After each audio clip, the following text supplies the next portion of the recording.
Hello hello everyone. नमस्कार आप सभी लोगों को and welcome back to this series जहाँ पे हम आईआईटी जैम 2026 के पेपर को सॉल्व कर रहे हैं।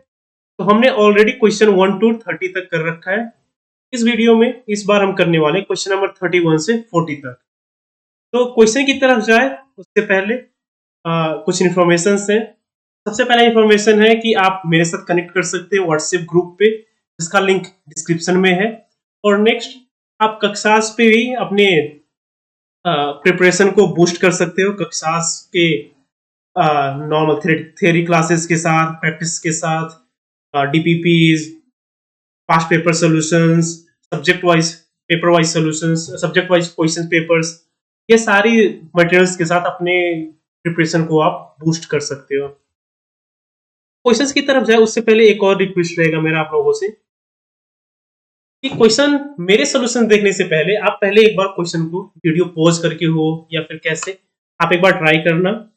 ट्राई करने के बाद सॉल्व हो गया या नहीं हुआ उसके बाद आप सॉल्यूशन देखना। तो हर एक क्वेश्चन के साथ आप कम से कम 2-3 मिनट एक्स्ट्रा खुद से देना पहले क्वेश्चन को पॉज करके, और फिर साथ ही आगे बढ़ना। ठीक है, तो चलिए इस इंफॉर्मेशन के साथ अभी आगे बढ़ते हैं क्वेश्चन की तरफ डायरेक्टली। आज हम करने वाले क्वेश्चन नंबर 31 से 40। तो ये रहा क्वेश्चन 31। मैं जूम करके थोड़ा साइड में लगा देता हूँ। तो ये क्वेश्चन है आपका स्टेशनरी वेव से। स्टैंडिंग वेव, स्टेशनरी वेव बोल सकते हैं। तो यहाँ पे क्या है, एक वाइब्रेटिंग स्ट्रिंग है, फाइनाइट लेंथ है, उसका डिस्प्लेसमेंट दिया हुआ है। सपोज ये स्ट्रिंग है, ठीक है। तो स्ट्रिंग का क्या दिया, डिस्प्लेसमेंट, हर एक पॉइंट का डिस्प्लेसमेंट कितना है। डिस्प्लेसमेंट मींस अप डाउन में से, ठीक है, वर्टिकल डायरेक्शन में। ये क्या होगा, कोई शेप बनेगा इसका। तो इसका टाइम के साथ और पोजीशन के साथ का उसका क्या दिया, डिस्प्लेसमेंट दिया हुआ है। और इसका क्या निकालना, हमें नोड्स और एंटी नोड्स निकालना।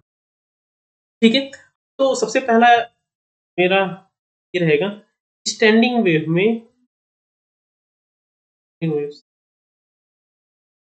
जब नोड्स और एंटी नोड्स की बात करते हैं ना हम, एंड एंटी नोड, तो ये स्पेस में देखते हैं हम, टाइम में नहीं देखते कि टाइम का तो चेंज होता रहेगा ना।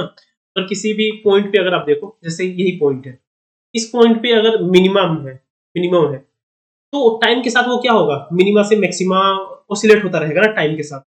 बट अगर स्पेस में देखिए, अगर तो स्पेस में अगर स्टैंडिंग वेव है, इस पॉइंट पे अगर मिनिमा है तो टाइम कितना भी चेंज कर लो आप, यहाँ पे ये मिनिमा रहेगा ही रहेगा। ठीक है, स्पेस स्टैंडिंग वेव्स की जब नोड्स एंटी नोड्स की बात करते हैं ना, तो वो स्पेस में बात करते हैं, किस पोजीशन पे नोड है, किस पोजीशन पे एंटी नोड। ठीक है, in terms of space, space के साथ मेजर करते हैं। इतने के साथ आप एक बार पॉज करके ट्राई कर लो, फिर यस आगे का सोल्यूशन दे करके। ठीक है, तो हमारे पास दिया हुआ है y x of t equal to 2a cos kx sin omega t। Standing wave को क्या बोलते हैं, रिकॉग्नाइज करने का सबसे बेस्ट तरीका क्या है कि जैसे यहाँ के एक्स है और यहाँ ओमेगा टी है, ये दोनों क्या होंगे, अलग अलग फंक्शन में होंगे, एक ही साथ नहीं होंगे। जैसे अगर कोई मूविंग मूविंग वेव है, ठीक है, स्टेशनरी वेव नहीं है, उसका होगा कॉस के एक्स माइनस ओमेगा टी। इनको आप एक साथ ही लिख सकते हो, एक ही कॉस के फंक्शन में या फिर साइन के फंक्शन में लिख सकते हो। तो वो स्टैंडिंग वेव नहीं होगा, वो मूविंग वेव होगा। स्टैंडिंग वेव के लिए क्या होगा, एक्स वाला पार्ट अलग कंपोनेंट में रहेगा, अलग फंक्शन के साथ, और टाइम वाला पार्ट अलग फंक्शन। ठीक है, तो यहाँ पे ये स्टैंडिंग वेव है। स्टैंडिंग वेव का नोड और एंटी नोड जब भी हम कैलकुलेट करने जाते हैं, उसका सिर्फ हम स्पेस वाला पार्ट देखते हैं। अब स्पेस वाला पार्ट कौन सा है, cos के एक्स है। ठीक है, तो cos के एक्स, सिर्फ इसको एनालाइज करेंगे हम कि ये कहाँ पे जीरो होगा या कहाँ पे मैक्सिमम होगा। ठीक है, तो मैक्सिमम वैल्यू के लिए क्या क्या हो सकता है, 1 प्लस माइनस 1 हो सकता है, और मिनिमम वैल्यू कितना हो सकता है, सॉरी जो ये मैक्सिमा और मिनिमा बोल रहा हूँ, ये इन टर्म्स ऑफ एम्पलीट्यूड के बारे में बात, ठीक है, डिस्प्लेसमेंट के फॉर्म में। मिनिमम तो -1 होता है, बट डिस्प्लेसमेंट अगर देखें हम कि कितना मूव हो रहा है, डिस्प्लेसमेंट के टर्म्स में या डिस्टेंस के टर्म्स में -1 और 1 दोनों मैक्सिमा हो जाएंगे, और 0 जो होगा वो क्या हो जाएगा, मिनिमा हो जाएगा, ठीक है। तो हमें चाहिए नोड। सबसे पहले नोड देखते हैं कहाँ पे होगा। नोड्स के लिए क्या होना चाहिए, मिनिमम वैल्यू होना चाहिए ना, एम्पलीट्यूड 0 होना चाहिए ना उस पॉइंट पे नोड होने के लिए। नोड्स के लिए क्या होना पड़ेगा हमें, cos kx इक्वल्स टू 0। तो cos kx 0 कब होता है, ये होता है आपका cos, हाँ, 2n plus odd odd form में होते हैं ना, n+1/4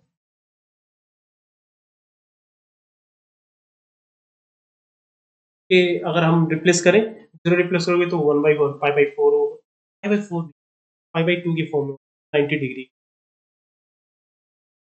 π/2 π/4 ना होके 2n+1। अगर ये रिप्लेस करें अगर हम, यहाँ पे क्या होगा आपका, कॉस का मिनिमा आएगा। अब यहाँ पे रिप्लेस करके भी देख सकते हो, 0 रखोगे तो π/2 0 होता है, 1 रखोगे अगर आप तो 3 होगा, 3π/2 भी 0 होता है, 5π/2 सारे, यानी ये अब सारे ही आ गए।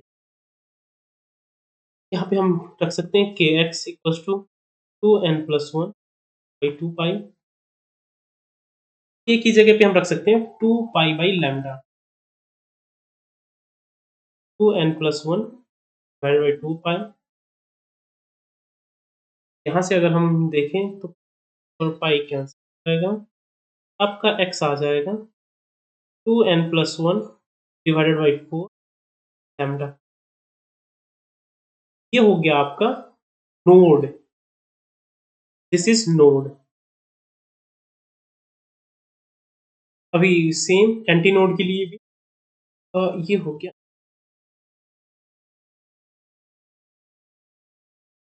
और यहाँ पे सारे ऑप्शंस λ/2 के फॉर्म में है ना, तो इसको थोड़ा सिंप्लीफाई करके λ/2 के फॉर्म में लिखते हैं ताकि ऑप्शंस के साथ एनालाइज करने में इजी रहे।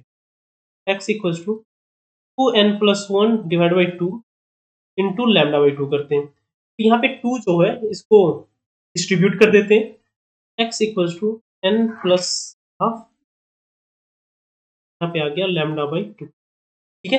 ये हो गया आपका नोड के लिए। सिमिलरली आप इसको एंटी नोड के लिए भी सॉल्व कर सकते हो।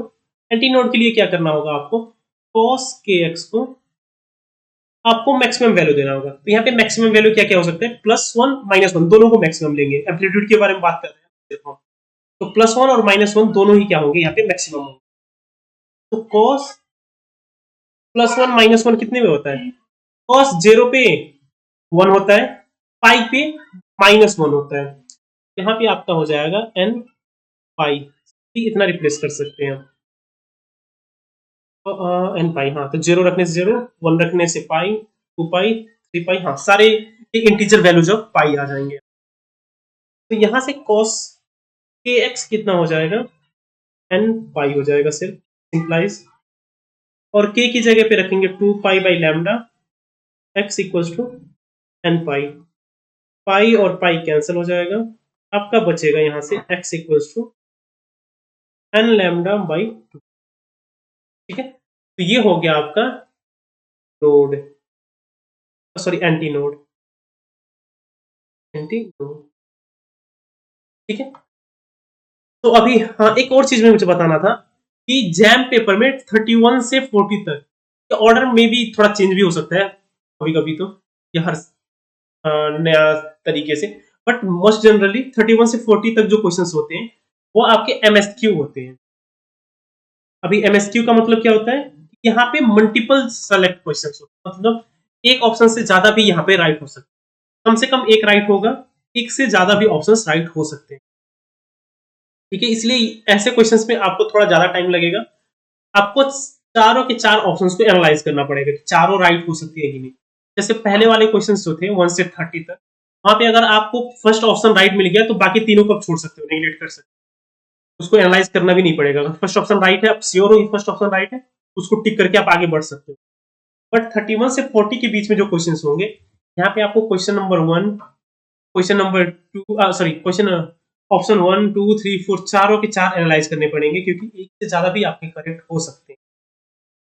ठीक है, तो सबसे पहले फर्स्ट ऑप्शन देखते हैं। The nodes are at x equals to n lambda by 2 where n is an integer. तो हमारा नोड आया था एंटी नोड, एंटी नोड आया था ना n lambda by 2, n lambda by 2 antinode कहाँ पे है? डी, डी ऑप्शन करेक्ट है, एंटी नोड ये वाला। और nodes where at n plus ये वाला सी, तो इसके ऑप्शंस होंगे सी और डी। ठीक है, ये दोनों ऑप्शंस यहाँ पे करेक्ट है, फिर n इज एन इंटीजर। ठीक है, क्लियर है। 31 से 40 तक के सारे क्वेश्चंस पे आपके ऐसे ही होंगे, आपको चारों ऑप्शंस एनालाइज करने पड़ेंगे, क्योंकि एक ऑप्शन से ज्यादा भी यहाँ पे राइट हो सकता है। ठीक है, ये सी और डी हो गया। फिर नेक्स्ट क्वेश्चन की तरफ चलते हैं। नेक्स्ट क्वेश्चन है हमारे पास जीनर डायोड का।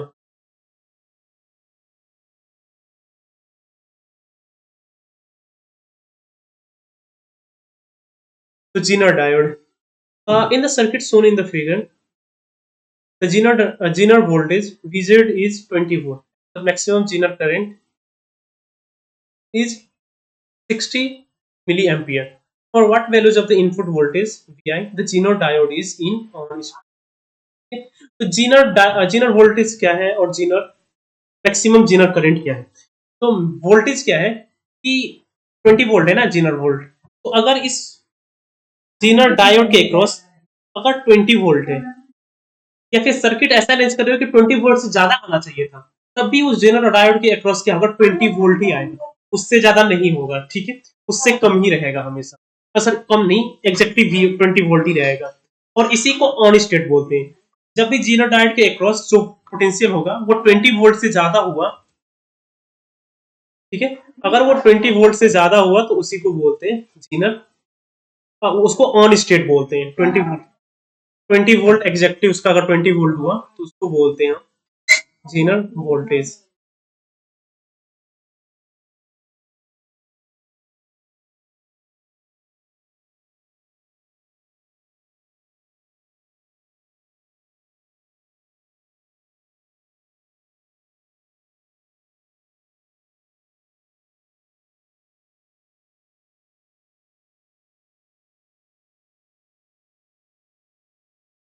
ठीक है, तो ये 20 वोल्ट हो गए, तो इसको बोलते हैं हम ऑन स्टेट 20 वोल्ट।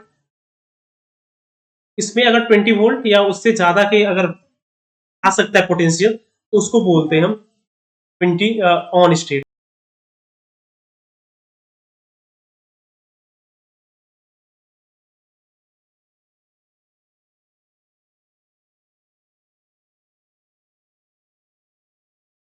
ठीक है, तो इसको हम सॉल्व करते हैं। अभी इसको कैसे करना है, ठीक है। इसमें आप जेनर डायोड जब भी आएगा तो उसमें आप क्या कर रहे होगे, सबसे पहला एक चीज निकाल सकते हो कि कितना वोल्टेज है, इसके क्रॉस कितना वोल्टेज है। तो वोल्टेज निकालने के लिए आप क्या कर सकते हो, एनालिसिस, ये पार्ट आप वोल्टेज जेनर डायोड को हटा रहे हो तो कितना इस रजिस्टर के क्रॉस, कितना ये लोड रजिस्टर जो है उसके क्रॉस कितना पोटेंशियल आएगा, उसके क्रॉस कितना पोटेंशियल आएगा आपका, तो भी रख सकते हो आप दोस्तों। ये पोटेंशियल डिवाइडर की तरह काम करेगा। रीड्रॉ करता हूँ तो विजुलाइज करना इजी रहेगा। ये रजिस्टर है और हम फर्स्ट एनालिसिस करने के लिए क्या कर रहे हैं, यहाँ पे जेनर डायोड को हटा रहे हैं।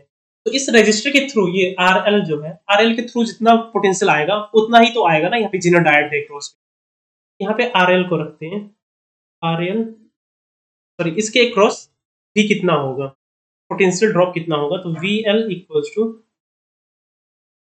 आर एल डिवाइडेड बाई दोनों का sum, R L plus R into V in, कितना वोल्टेज हम दे रहे हैं, अप्लाई कर रहे हैं। यहाँ पे वी एल क्या होना चाहिए आपका, V L should be greater than 20। ठीक है, क्योंकि अगर वी एल ग्रेटर देन 20 नहीं है तो जेनर डायोड के क्रॉस भी पोटेंशियल 20 से ज्यादा नहीं हो पाए। यहाँ पे हमें चाहिए VL ग्रेटर देन 20, तो यहाँ पे VL की जगह पे रखते हैं RL plus R into V in greater than 20। तो V इन कितना है, सॉरी V इन निकालना है हमें, RL और R दिया हुआ है।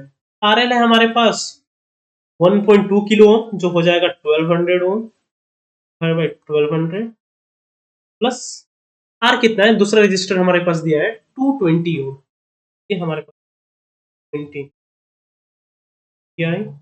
Greater than 20।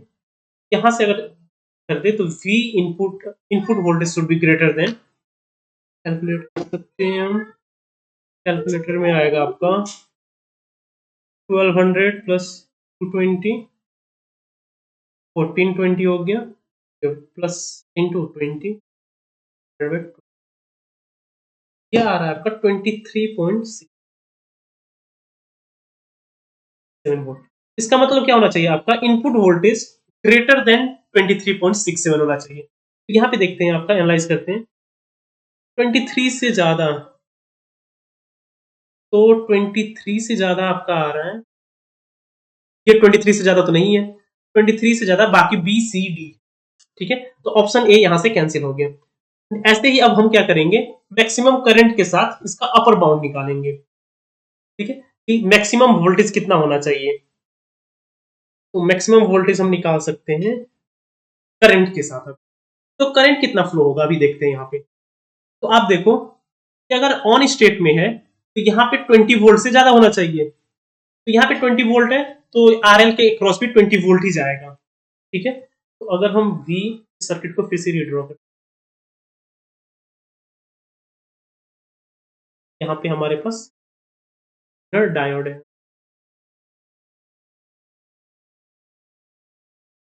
ये जीनर डायोड,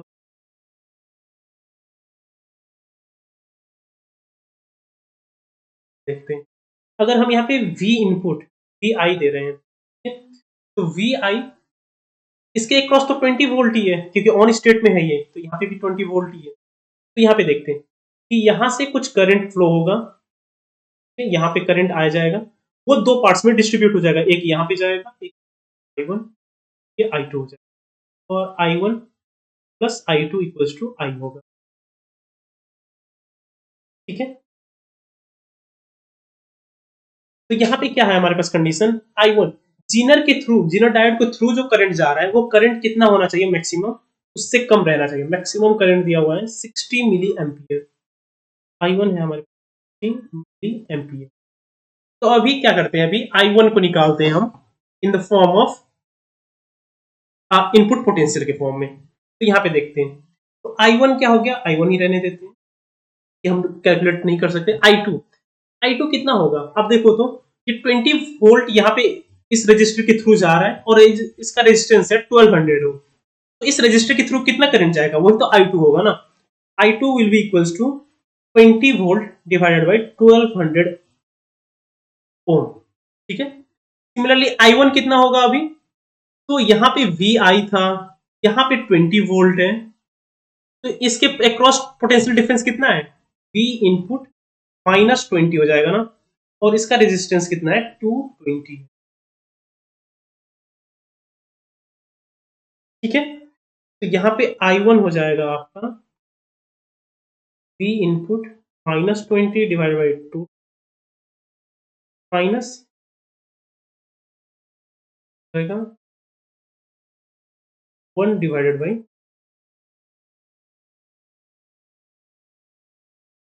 ठीक है।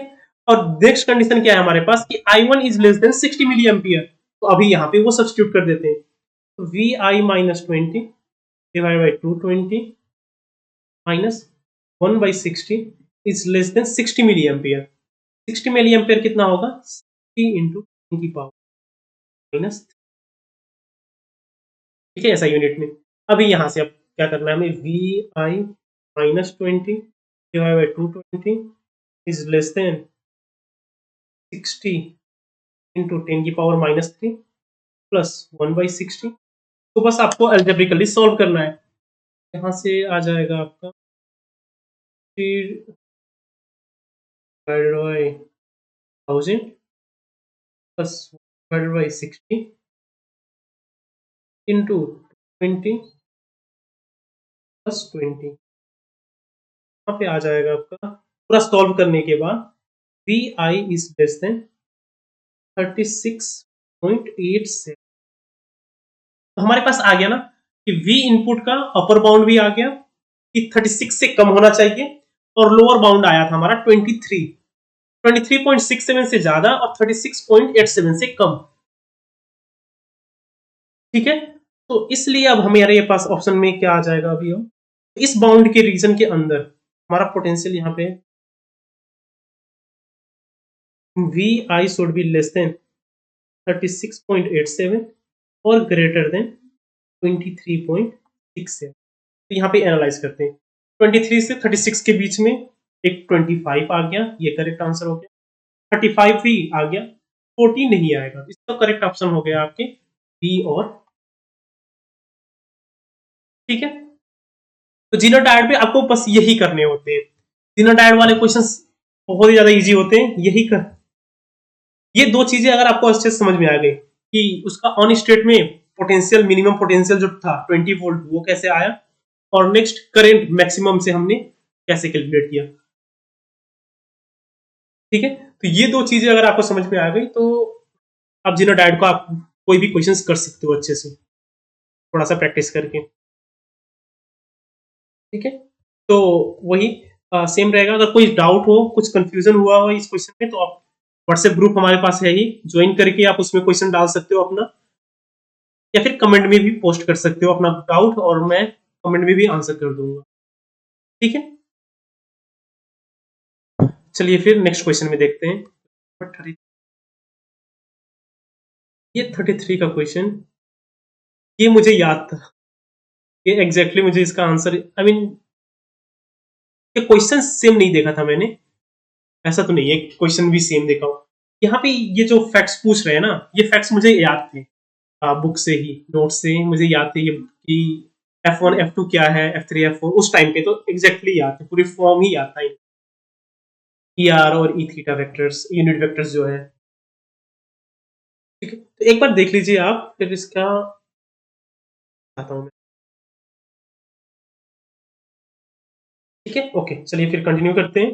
देख लिया आप लोगों ने, तो यहाँ पे क्या है हमारे पास पोलर कोऑर्डिनेट सिस्टम में लिखा हुआ है कि सब आर जो है ना, कि unit vector in are head direction है, आर हेड है। वैसे ई सब थीटा जो है ये थीटा हेड डायरेक्शन है पोलर कोऑर्डिनेट में। पोलर कोऑर्डिनेट में क्या होता है, आप एक पोल होता है, एक एक्सिस, एक हॉरिजॉन्टल लाइन ले लेते हैं हम, रेफरेंस लाइन, और कोई भी पॉइंट को ऐसे, ये हो गया आपका आर और ये थीटा, ये डायरेक्शन होता है आपका आर हेड, और इसके परपेंडिकुलर डायरेक्शन में होता है थीटा हेड। यही होता है ना अब पोलर कोऑर्डिनेट में, पोलर कोऑर्डिनेट सिस्टम में। तो पोलर कोऑर्डिनेट सिस्टम में क्या होता है आपका, तो थीटा हेड और आर हेड डायरेक्शन है ना, ये डायरेक्शन पॉइंट वाइज डिफरेंट होते हैं। जैसे अगर यहीं पे ये ग्रीन कलर का एक पॉइंट हो गया, लाइन हो गया, वैसे ही मैं दूसरा एक ब्लू कलर का पॉइंट देख रहा हूँ, ये ब्लू कलर के पॉइंट पे अगर मैं ऐसे ड्रॉ कर दूं, ठीक है, पोल के साथ अगर ज्वाइन कर दूं, तो इसका आर हेड डायरेक्शन होगा पोल के अलोंग ही डायरेक्शन में, और इसका थीटा हेड होगा यहाँ पे नीचे की तरफ। अब देख सकते हो कि आर हेड डायरेक्शन और थीटा हेड डायरेक्शन दोनों कांस्टेंट नहीं है ना, तो इसीलिए क्या होता है पोलर कोऑर्डिनेट सिस्टम में ई आर हेड डायरेक्शन और थीटा हेड डायरेक्शन कांस्टेंट नहीं होते, वो चेंज होते हैं, हर एक पॉइंट पे अलग अलग होते हैं। इसलिए इसका ऑप्शन ए देखते हैं एक बार, क्या, हाँ ये करेक्ट है।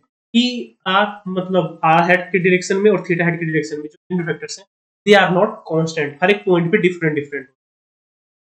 ठीक है, जैसे हम कार्टेशियन कोऑर्डिनेट में देखते हैं ना, तो आई हेड डायरेक्शन जो है वो इस पॉइंट पे भी आई हेड डायरेक्शन यही होगा, ऊपर कहीं यहाँ पे भी देखोगे तो आई हेड डायरेक्शन यही रहेगा, जे हेड डायरेक्शन जिधर है वही रहेगा, आपके हेड डायरेक्शन भी सेम रहेगा।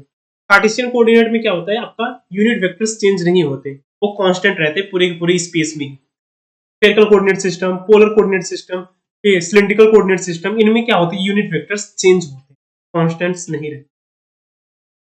ठीक है, तो E R E theta are not constant unit vectors, सही है। नेक्स्ट यहाँ पे देखते हैं, यहाँ पे चार फोर्सेस दिए हैं ना, F1 F2 F3 F4। तो F1 देखो तो आप, F1 क्या है ये टॉर्क है ना, यही तो, सॉरी टॉर्क नहीं है, तो mr डबल डॉट, तो अगर डिस्टेंस के साथ मल्टीप्लाई करें तो टॉर्क आएगा।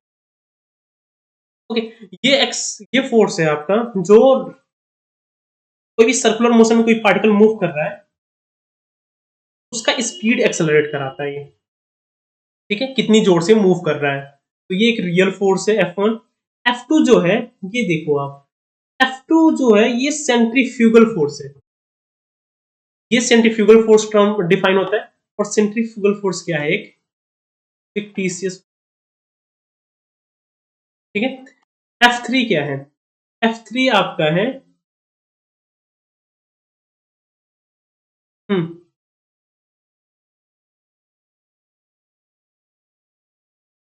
F3 को, F3 क्या होता है आपका, theta double dot, angular momentum कैसे इंक्रीज हो रहा है। अच्छा अच्छा, सॉरी सॉरी, मैंने ये उल्टा बोल दिया थोड़ा सा। ये F1 जो है वो रेडियली कितना स्पीड से, सॉरी उसका रेडियल स्पीड किससे इंक्रीज हो रहा है, ठीक है, रेडियल स्पीड कितना इंक्रीज हो रहा है वो F1 बताता है। F3 जो है वो उसका एंगुलर स्पीड कैसे इंक्रीज हो रहा है वो F3 बताता है। ये दोनों रियल फोर्सेज है, ठीक है, किसी भी कोऑर्डिनेट सिस्टम में कितनी जोर से वो मूव कर रहा है और कितनी जोर से उसका स्पीड चेंज हो रहा है, ठीक है, एक एंगुलर पार्ट हो सकता है, एक लीनियर पार्ट। ये दोनों रियल फोर्सेज हैं। फोर्थ फोर्स जो है वो बोलते हैं हम कोरियोलिस फोर्स, और ये सेंट्रीफ्यूगल फोर्स, ये सेंट्रीफ्यूगल फोर्स और ये कोरियोलिस फोर्स। ये दोनों फोर्सेस क्या होते हैं आपके किसी भी कोऑर्डिनेट सिस्टम के, spherical circular polar coordinate system के रिजल्ट में आते हैं, तो इसलिए इनको बोलते हैं, एक कोऑर्डिनेट सिस्टम की वजह से आते हैं, इसलिए इसको बोलते हैं फिक्टिशियस फोर्सेस। तो F2 और F4 ये दोनों जो हैं, ये दोनों क्या है, फिक्टिशियस फोर्स। F2 और F4 फिक्टिशियस, ठीक है। F1 and F2 are zero in uniform circular motion. अच्छा, F1 और F3 ये फिक्टिशियस फोर्सेस नहीं है, वो रियल फोर्सेस हैं, इसलिए इनको कैंसिल, ये नहीं होगा इसका ऑप्शन, राइट। फोर्थ ऑप्शन को देख लेते हैं, F1 and F2 are zero in uniform circular motion. Uniform circular motion means उसका angular moment, angular speed constant है। इसका मतलब जो थीटा का डबल डॉट है ना, ये जीरो आएगा, ठीक है। यूनिफॉर्म सर्कुलर मोशन में थीटा डबल डॉट जीरो होगा, तो थीटा अगर डबल डॉट जीरो है, आपका F3 जीरो आएगा, बाकी सारे फोर्सेस नहीं भी जीरो आ सकते। F1 और F2 थीटा डबल डॉट पे डिपेंड भी नहीं कर रहा ना, थीटा डॉट तो नॉन जीरो भी हो सकता है, नॉन जीरो ही रहेगा ऑब्वियसली एक सर्कुलर मोशन में। तो F1 और F2 जीरो नहीं होंगे, ये ऑप्शन भी रॉन्ग है, F1 F2 जीरो नहीं होंगे इन जनरल, ठीक है। यूनिफॉर्म सर्कुलर मोशन में थीटा डबल डॉट जीरो होता है, इसलिए F3 जीरो होगा। बाकी तीनों फोर्सेस F1 F2 और F4 ये तीनों फोर्सेस जीरो होंगे कि नहीं हमें नहीं पता, इन जनरल नहीं ही होंगे, ठीक है, उनका वैल्यू कुछ भी हो सकता है, वो मोशन पे डिपेंड करेगा। बट यूनिफॉर्म सर्कुलर मोशन अगर पता है हमें, तो F3 जीरो होगा, ये फॉर श्योर, ठीक है।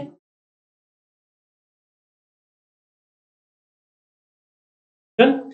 ये आपको याद रखने वाली चीज ही थी यहाँ पे, अगर आप थ्योरी क्लासेस कराओ लगाओगे अगर कक्षा पे भी, सानू सर ने भी ये कराया होगा हम श्योर। ये क्या बोलते हैं आपके मैकेनिक्स में आता ही है, मैकेनिक्स के पार्ट में ये रहता ही है, सानू सर ने भी कराया है ये ये पार्ट, तो ये आपको याद भी हो जाएगा एक बार थ्योरी क्लासेस देख लोगे, ठीक है।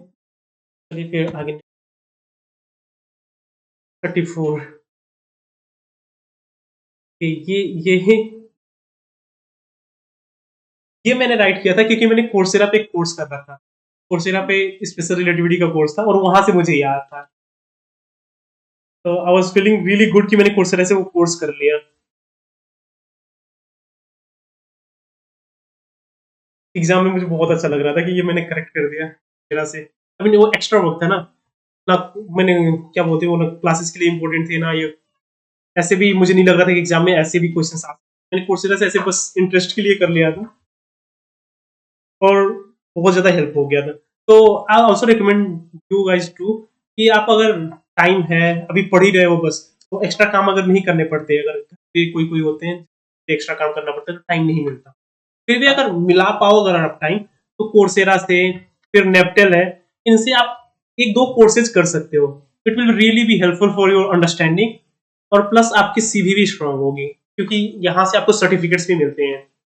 और अगर नेप्टल से कर रहे हो अगर आप, तो नेप्टल्स में तो क्रेडिट भी मिलता है आपको, वैलिड क्रेडिट्स ही कॉलेज जैसा ही मिलता है। तो इट्स रियली गुड टू, आप कर सकते हो। फिर ये क्वेश्चन देखते हैं, आपने क्वेश्चन देख लिया। यहाँ पे क्या है हमारे पास, the events are represented by coordinates in some frame of reference, which of the following elements is are correct. तो हमें क्या निकालना है यहाँ पे, स्पेस लाइक, लाइट लाइक और टाइम लाइक, तीन क्लासिफिकेशन करने किसी भी स्पेस टाइम कोऑर्डिनेट को। स्पेस टाइम कोऑर्डिनेट को कैसे हम क्लासिफाई करते हैं, तो हमें चाहिए एक square T square minus x square plus Z square bracket में, ठीक है। ये होता है हमारा स्पेस टाइम इंटरवल, इसको डेल्टा एस बोलते हैं, ठीक है। स्पेस टाइम इंटरवल बोलते हैं इसको। तो ये अगर अगर ये क्वांटिटी ऐसी कर देता हूं, एस स्क्वायर, अगर S square is greater than zero, बोलते हैं हम टाइम लाइन। ये क्लासिफिकेशन आपको याद रहना चाहिए, ये बस। S square is equal to zero, तो ये हो गया आपका लाइट लाइट। और फाइनली अगर S square is less than zero, ये हो जाएगा स्पेस। तो यहाँ पे बस आपको यही निकालना है, स्पेस टाइम इंटरवल निकालना है, ठीक है।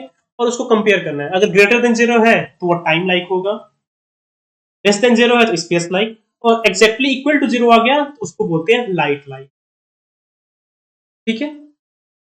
तो यहाँ पे हमें दोनों के, दो इवेंट्स के बीच का निकालना है ना हमें। सॉरी यहाँ पे मैंने डेल्टा नहीं रखा, क्या, एक सेकेंड ना, मैं ये इसको थोड़ा सा इंप्रूव करता हूँ, यहाँ पे डेल्टा चाहिए, डेल्टा एस का होल, डेल्टा टी का whole square minus delta X delta Y का स्क्वायर प्लस डेल्टा जेड का स्क्वायर। यहाँ पे इंटरवल निकालना है ना हमें, मिस दैट पार्ट। यहाँ पे हमें इंटरवल निकालना है, दो स्पेस टाइम कोऑर्डिनेट्स, दो कोऑर्डिनेट्स होंगे, उनके बीच का गैप निकाल के ही निकाल, ठीक है। दो कोऑर्डिनेट्स होंगे, दो कोऑर्डिनेट्स के बीच का हम गैप निकालेंगे पहले, ठीक है। और गैप निकालने के बाद उसके बाद ये फॉर्मूले में रखेंगे। यहाँ पे करता हूँ, आपको पता चल जाए। तो जैसे यहाँ पे ऑप्शन ए है, ऑप्शन ए में कैसे हमारे पास कोऑर्डिनेट्स, ऑप्शन ए का कोऑर्डिनेट है 1 0 -10 1, ठीक है। ये एक कोऑर्डिनेट है, माइनस हमें दूसरा कोऑर्डिनेट करना है, कोऑर्डिनेट 1 -9 और 1, ठीक है। तो इसको अगर हम करें, ये आ जाएगा -1 -1 और 0, ठीक है। तो यहाँ पे अभी हम इसका स्पेस टाइम इंटरवल निकाल देते हैं, डेल्टा एस स्क्वायर कितना हो जाएगा यहाँ पे, सी टी स्क्वायर, ये वाला पार्ट सी टी का स्क्वायर है, तो 2 का स्क्वायर माइनस -1 का स्क्वायर प्लस -1 का स्क्वायर, ये आ जाएगा 4 माइनस यहाँ पे 2, 4 minus 2 equals to 2। This is greater than zero ना, ये इंटरवल कितना आया, ग्रेटर देन जीरो। तो ये स्पेस टाइम इंटरवल कितना हो जाएगा, ये ग्रेटर देन जीरो क्या होता है आपका, टाइम लाइक होता है। यहाँ पे ऑप्शन ए में क्या दिया है, स्पेस लाइक, ये ऑप्शन क्या हो गया, रॉन्ग हो गया, ठीक है। सिमिलरली आप बाकी कोऑर्डिनेट्स के लिए भी निकाल सकते हो, यहाँ पे करते हैं। सेकेंड ऑप्शन में क्या दिया हुआ है हमारे पास, ऑप्शन बी के लिए देखते हैं। तो स्पेस टाइम इंटरवल कितना हो जाएगा, -1 -9 1 -1 1 -10 और 1, ठीक। तो अगर हम करें तो ये -2 -1 1 और ये हो जाएगा 0, ठीक है, ये हो गया। तो ये अगर आप देखोगे तो सेम ही कोऑर्डिनेट्स आए हैं ना, सबको स्क्वायर करके ही सब्ट्रैक्ट करना है, तो ये भी क्या आएगा, ग्रेटर देन 0 आएगा। तो ये इंटरवल कितना हो जाएगा आपका, ये इंटरवल भी होगा टाइम लाइन, ये आपका टाइम,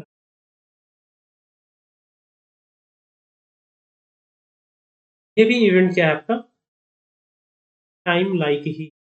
तो ये ऑप्शन भी रॉन्ग है यहाँ पे, दिस लाइक नहीं है, ये टाइम लाइक। ठीक है, यहाँ पे निकाल सकते हो आप, -2 का स्क्वायर माइनस -1 का स्क्वायर +1, और बाकी थर्ड तो 0 ही है, 4 -2 = 2, ये भी ग्रेटर देन 0 ही है।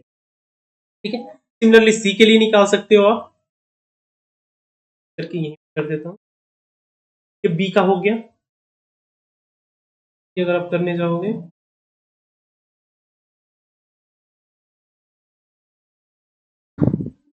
सी के लिए हमारा इंटरवल आ जाएगा, मैं सीधे करता हूँ अभी, ये हो जाएगा -1, यहाँ पे -1, एक एक करते हैं, यहाँ पे रॉन्ग होने के चांस,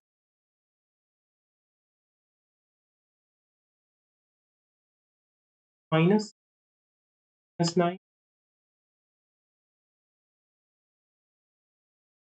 ठीक है, यहाँ पे 10 + 9 -10 + 1, ये -1 हो जाएगा, ये -1, ये 2 हो जाएगा, और ये हो जाएगा 0। इसके लिए अगर जब आप इंटरवल निकालने जाओगे तो -1 का स्क्वायर 1, माइनस -1 का स्क्वायर 1, और ये +4 का स्क्वायर, ये आएगा आपका -4, जो कि लेस देन 0 है। ये क्या हो जाएगा आपका, स्पेस लाइक। ठीक है, तो ये स्पेस लाइक है। ऑप्शन सी में दिया हुआ है आपको लाइट लाइक, तो ये ऑप्शन भी राइट रॉन्ग हो गया, ये स्पेस लाइक है। ठीक है, वैसे ऑप्शन डी लास्ट का चेक कर सकते हो आप, तो लास्ट में है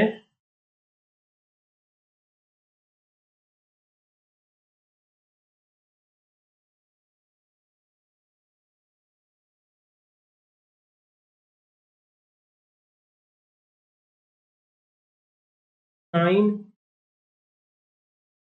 -1,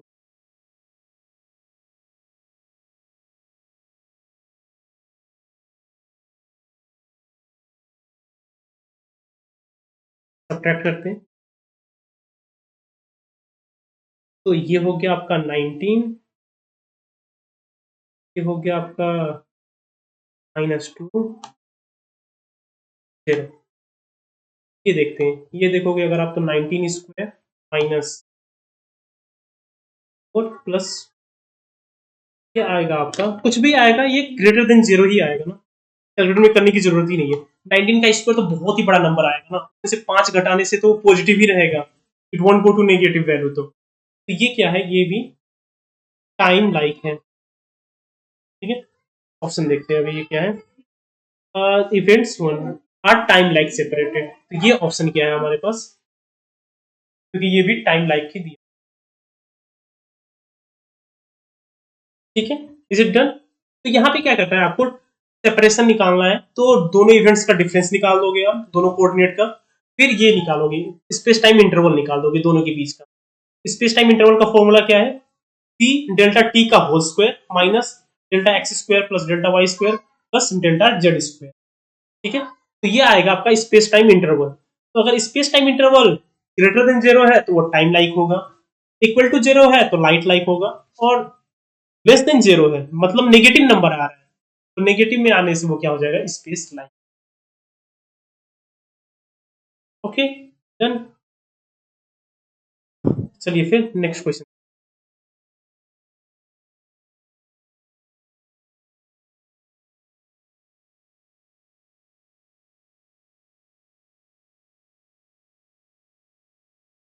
गेट इट फॉर वंस, यहाँ पे क्या दिया हुआ है, a ball of mass m climbs the potential, potential का ग्राफ भी दिया हुआ है हमें, as shown in the figure, assuming that the total energy of the system E half mv square plus u of x is conserved, मतलब energy constant है, energy change नहीं हो रहा, उसका total energy kinetic plus potential energy अगर change नहीं हो रहा, which of the following correctly describes the plot of velocity, position of the system for E is less then 0। हमारे पास टोटल एनर्जी क्या है, लेस देन 0 है। तो उस केस में पार्टिकल का स्पीड का डिस्ट्रीब्यूशन क्या है? एनर्जी अगर लेस देन 0 है, एनर्जी सपोज करो आप कुछ यहीं तक है उसका ये रेड कर्व, इसका मतलब ये पार्टिकल क्या होगा, ऑल द वे अब तक यहां तक नहीं जा पाए, अब तक टॉप ऑफ दिस पोटेंशियल नहीं पहुंच पाए, वो कहीं यहीं पे आके ये रेड का डॉट जो दिख रहा है वहां से आके क्या होगा, पार्टिकल फिर से वापस, ठीक है। तो यहाँ पे देखते हैं वेलोसिटी क्या है पार्टिकल का, पहले नेगेटिव है ना, लेफ्ट साइड में मूव कर रहा है पार्टिकल, तो एक्स एक्सिस इधर पॉजिटिव है और ये माइनस एक्स डायरेक्शन में मूव कर रहा है, तो वेलोसिटी क्या है, पहले तो नेगेटिव है। तो मतलब पार्टिकल का जो वेलोसिटी का कर्व होगा वो पहले नेगेटिव होगा, ठीक है। ये अगर वेलोसिटी और ये एक्स है तो वेलोसिटी क्या होगा उसका, नेगेटिव होगा। अगर एक्स ये पार्ट पे है, पार्ट पे लिए देखिए, अगर हम इस पॉइंट पे ये पार्टिकल वेलोसिटी क्या होगा, नेगेटिव होगा, ठीक है। तो जैसे जैसे ये ऊपर जाता जाएगा वैसे वैसे इसका वेलोसिटी का मैग्नीट्यूड कम होगा, ठीक है। मैग्नीट्यूड कम होना मीन्स ये ऊपर की तरफ आता जाएगा पार्टिकल, वेलोसिटी का स्पीड कम होता जाएगा ना उसका मैग्नीट्यूड, और जैसे ही एक्स पे जाएगा स्पीड 0 हो जाएगा, ठीक है। ये रेड डॉट जो दिख रहा है यहाँ पे जो ग्राफ में बनाया मैंने, वो रेड डॉट क्या होगा, रेड डॉट पे जब पार्टिकल पहुंचेगा तो उसका स्पीड 0 हो जाएगा और फिर वो वापस वापस नीचे गिरने लगेगा। तो नीचे गिरने का मतलब क्या है, अभी वो कहाँ मूव करेगा, पॉजिटिव एक्स डायरेक्शन में मूव करेगा, इसका मतलब उसका स्पीड ऊपर की तरफ ही ऐसे होगा, का जो स्पीड का ग्राफ होगा वो ऐसे मूव, पहले नेगेटिव रहेगा क्योंकि लेफ्ट की तरफ मूव कर रहा है, और जैसे जैसे ऊपर जाता जाएगा उसका स्पीड कम होता जाएगा, पोटेंशियल बढ़ रहा है ना, पोटेंशियल बढ़ता जा रहा है तो उसका स्पीड कम होता जाएगा, स्पीड कम होते होते एक पॉइंट आएगा जहां पे वो उसका स्पीड 0 हो जाएगा और उस पॉइंट से फिर से वो पार्टिकल वापस उसी डायरेक्शन में मूव करने लगेगा। जैसे कोई भी अगर पार्टिकल को हम अर्थ से ऊपर फेंके तो स्पीड कम होते होते होते एक टॉप पॉइंट पे पहुंचता है, टॉप पॉइंट पे पहुंच के फिर से वापस नीचे की तरफ गिरने लगता है, तो वही यहाँ पे भी होगा वैसा ही। तो क्या बोलते हैं, स्पीड कम होते होते एक पॉइंट आएगा स्पीड 0 हो जाएगा, उसके बाद वो वापस उसी डायरेक्शन में मूव करने लग जाएगा, sorry opposite to the initial direction move करने लगेगा। तो इस बार क्या होगा, जो पार्टिकल होगा का मोशन अभी पॉजिटिव एक्स की तरफ मूव करने लगेगा, पॉजिटिव हो। तो अभी देखते हैं इसका ग्राफ ऐसा कौन सा, तो ऑप्शन ए तो रॉन्ग हो गया, ऐसे नहीं होगा, ठीक है। पार्टिकल क्रॉस कर ही नहीं सकता ये, एक्स इक्वल टू 0 पे पार्टिकल पहुंच ही नहीं सकता ना, एनर्जी लेस देन 0 है, पार्टिकल कहीं यहीं पे आके टर्निंग होगा। ऑप्शन ए ऑप्शन बी ये दोनों रॉन्ग है, ऑप्शन सी भी रॉन्ग है, सिर्फ ऑप्शन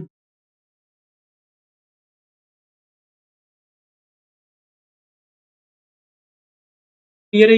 ये इजी सा ही क्वेश्चन था, आपको अगर फेज डायग्राम अगर बनाना आता है, क्लासिकल मैकेनिक्स में किया होगा आप लोगों ने लैग्रांजियन करते हुए हैमिल्टोनियन के टाइम पे, क्लासिकल मैकेनिक्स में फेज डायग्राम होता है, सेम वही है यहाँ पे भी, फेज डायग्राम ही है कि वहाँ पे मोमेंटम होता है, एज फार एज रिमेंबर वहाँ पे पोजीशन और मोमेंटम का ग्राफ होता है, या फिर पोजीशन और स्पीड का ग्राफ है। तो क्लासिकली हम पोजीशन और मोमेंटम को, सॉरी स्पीड और मोमेंटम को तो कन्वर्ट कर सकते हैं ना, momentum equals to mass into velocity, velocity equals to momentum divide by, ये इक्वेशन यूज करके तो हम दोनों को चेंज कर ही सकते हैं एक दूसरे से, सिर्फ एक कांस्टेंट फैक्टर से ही तो डिफरेंट है ये,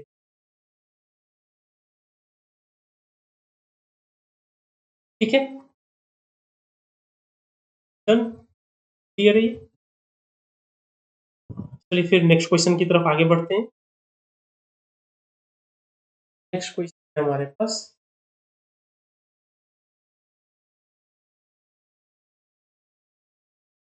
तो कल वाले वीडियो में भी एक similar type of he question किया था, यहाँ पे भी ये सिमिलर टाइप ऑफ क्वेश्चन ही है। यहाँ पे एलसीआर सर्किट नाम है, सिर्फ यहाँ पे सिर्फ इंडक्टर है और कैपेसिटर, रेजिस्टेंस नहीं, ठीक है। तो कैपेसिटेंस दिया हुआ है, maximum potential difference across the capacitor, maximum current to the inductor is 80 milliampere. Our question. You can pause for a while, try this. And then you can see my answer. मैं करने जाऊंगा तो आप देख सकते।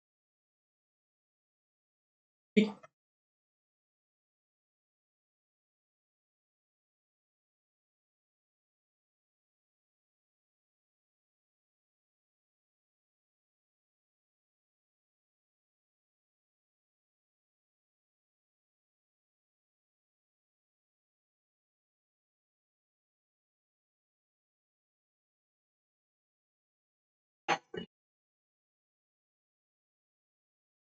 Drying of.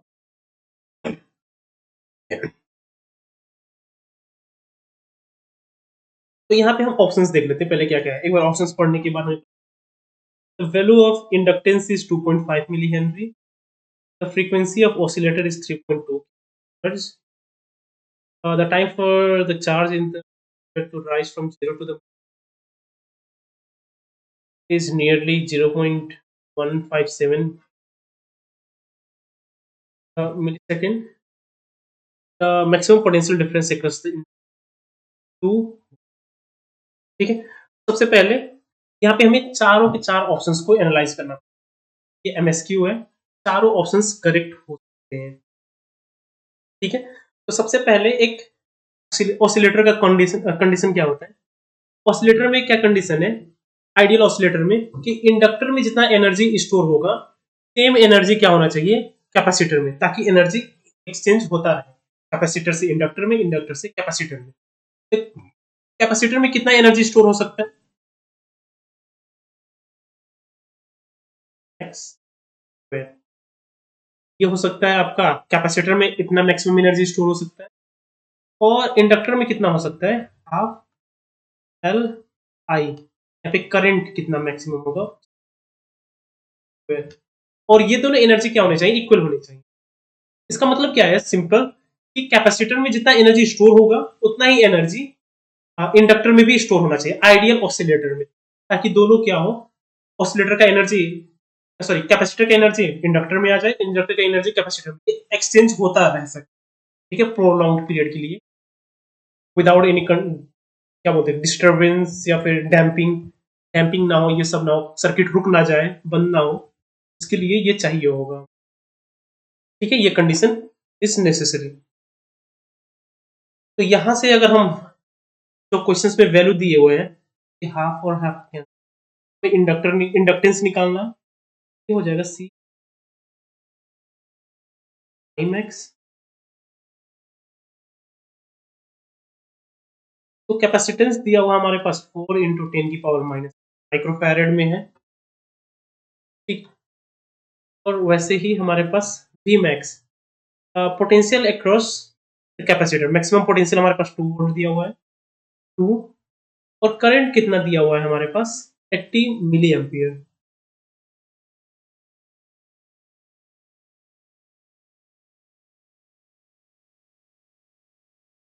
ठीक है, ये अगर सॉल्व करने जाए हम, 4 × यहाँ पे होगा 100/4 का होल स्क्वायर, हो जाएगा 45 का स्क्वायर। ये अगर सॉल्व करने जाओगे आप, 55 × 400 हो जाएगा, एक 25, ये हो जाएगा आपका 2.5 × 10⁻³ हेनरी। ऐसा यूनिट इंडक्टेंस का होता है हेनरी। ये 2.5 × 10⁻³ -3 वाले टर्म्स को हटाने के लिए क्या करते हैं,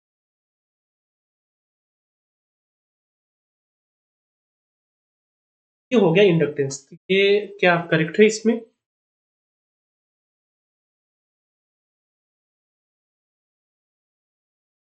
तो ऑप्शन ए ये करेक्ट है। ठीक है, ऑप्शन ए करेक्ट आ गया हमारे पास। नेक्स्ट अभी देखते हैं, हमें चाहिए frequency of oscillator. Frequency of oscillator, कोई भी एलसी सर्किट का ऑसिलेशन का फ्रीक्वेंसी जो होता है वो होता है आपका फ्रीक्वेंसी इक्वल्स टू 1/2 पाई 1/√सी। ठीक है, तो हमारे पास है 1/2 1 √सी। तो इंडक्टेंस आया हमारा 2.5 10⁻³ और कैपेसिटर है हमारे पास 4 इंटू 10⁻⁻6।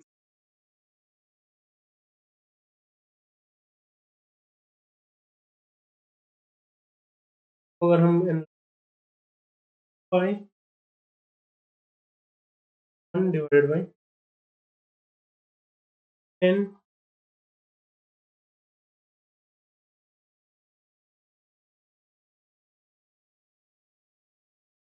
इंटू 10⁻⁻8, तो ये हो जाएगा आपका 10⁻⁻4, ये हो जाएगा 10⁻4,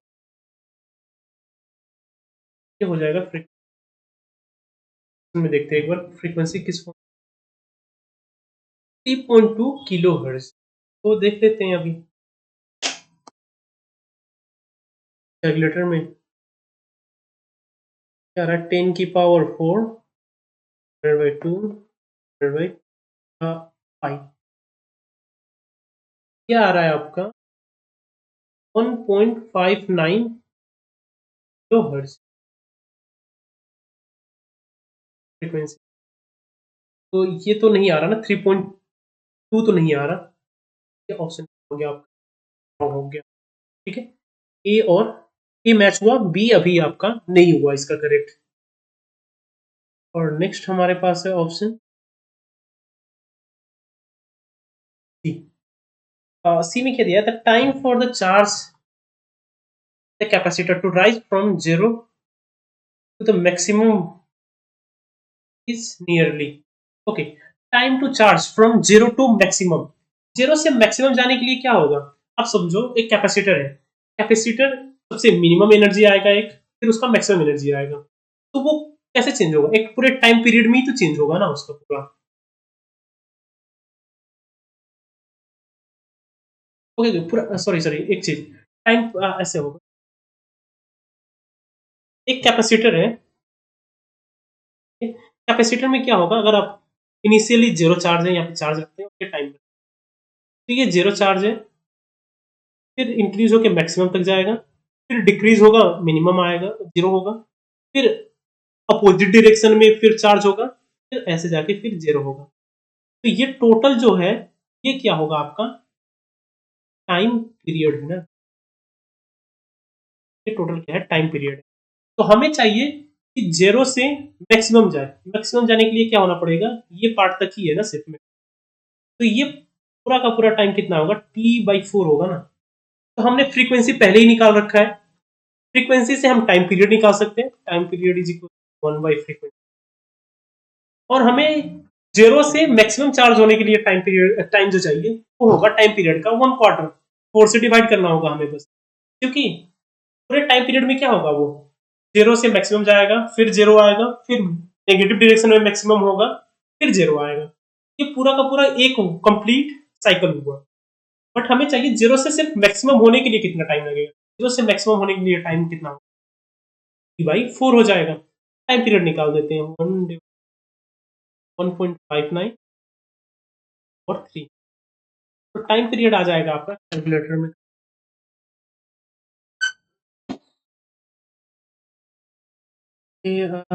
पावर, ये आ जाएगा आपका 0.628, ये आ जाएगा आपका मिली सेकेंड में। ठीक है, टाइम पीरियड आ गया, तो हमें जीरो से मैक्सिमम चार्ज होने के लिए टाइम निकालना है, तो वो टाइम हो जाएगा आपका T/4 0.628 से आपका 0.15 सेकेंड, ये ऑप्शन अभी देख लेते हैं 0.157 मिली सेकेंड, ये भी क्या करेक्ट।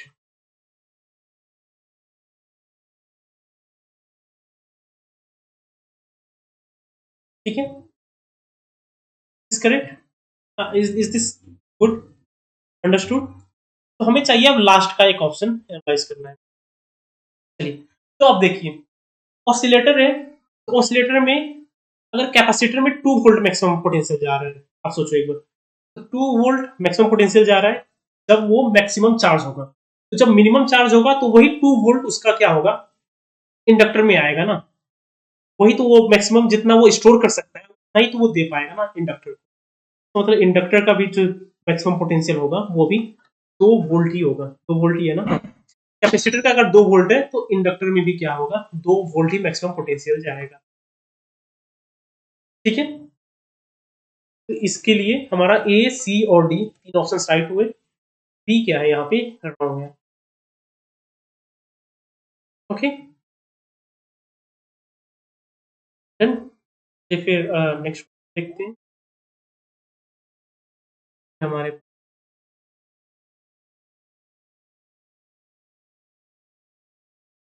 ये है हमारा थर्मोडायनामिक्स से, specific heat, entropy, pressure and volume. Consider an ideal gas off entropy S, smaller specific heat, pressure P.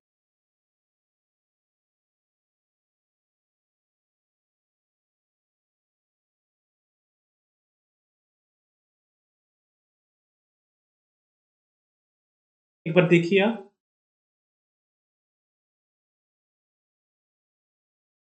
Okay, चलिए फिर अभी देखते हैं इसको क्या सोल्यूशन होगा इसका। तो सबसे पहले internal energy of the gas depends only on the temperature. Option analyse करना पड़ेगा क्या, क्या कुछ भी। मेरे पास आइडियल गैस है, और आइडियल गैस का सिंपल क्या होता है कि उसका इंटरनल एनर्जी उसके टेम्परेचर पर डिपेंड करती है। ऑप्शन ए,